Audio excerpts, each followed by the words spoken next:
আগ হয়ে যাবেন বলবো? আমার সমাজ তো দেখি রাস্তাঘাটে পোস্টার দেখলে দেখি সমাজ সেবকের অভাব নাই, ঠিক না? আওয়াজ না মনোযোগ। কিন্তু আজ পর্যন্ত বাংলাদেশে আমাকে বাড়ি করে দেন তো একটা যে তৃতীয় লিঙ্গের কোনো আশ্রয় কেন্দ্র কেউ খুলছে? আমাকে দেখান, একটা দেখান।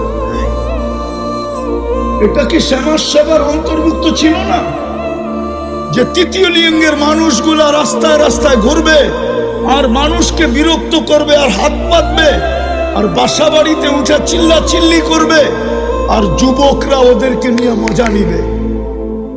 যুবকরা তো ওদেরকে নিয়ে মজা নেয়, রাতের অন্ধকারে তো একদল মানুষ ওদেরকে নিয়ে মজা নেয়।